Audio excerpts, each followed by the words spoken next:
بسم اللہ الرحمن الرحیم۔ السلام علیکم۔ ایک بادشاہ کو جنگل میں سفر کرتے ایک سانپ نے ڈس لیا۔ شاہی طبیب اپنی تمام تر کوششوں کے باوجود زہر کو جب بادشاہ کے جسم میں پھیلنے سے نہ روک پایا تو زار و قطار رونے لگا۔ اتنے میں ایک درویش سا شخص وہاں آیا۔ بادشاہ کو زہر کے درد سے تڑپتے ہوئے دیکھا تو بادشاہ کی ٹانگ پر جہاں سانپ نے کاٹا تھا تھوک دیا اور بھاگ گیا۔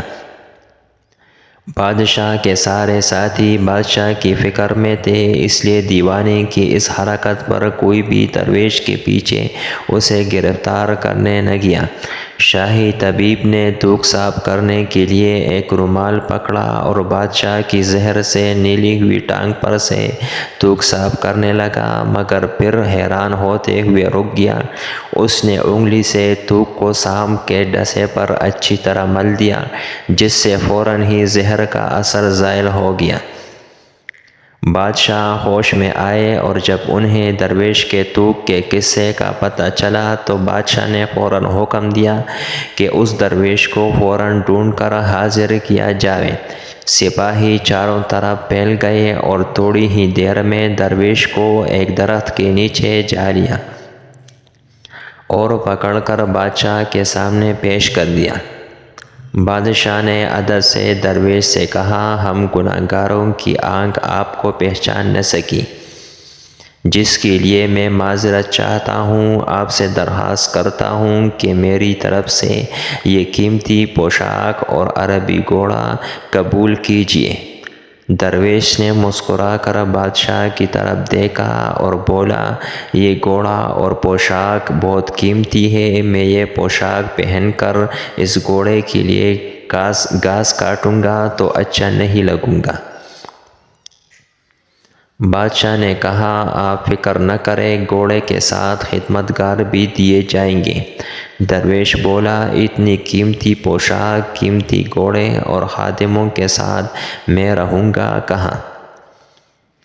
اس دفعہ بادشاہ مسکرایا اور بولا، آپ کے لیے ایک عالیشان رہائش گاہ بھی تعمیر کر دی جائے گی۔ درویش نے پوچھا، اتنے مال اور دولت اور خادموں کے ساتھ اس رہائش گاہ میں تنہا رہوں گا؟ بادشاہ بولا، حضور، میری بیٹی شہزادی گلنار کی شادی آپ سے کر دی جائے گی۔ درویش بولا، اگر آپ نے میری شادی کی تو پھر میرے بچے بھی ہوں گے؟ بادشاہ نے جواب دیا، بالکل ہوں گے، ہماری دعا ہے کہ آپ کو کثیر اولاد ملے۔ درویش بولا، اگر ان بچوں میں سے کسی بچے کو خدا نخواستہ کچھ ہو گیا تو پھر رونا کس کو پڑے گا؟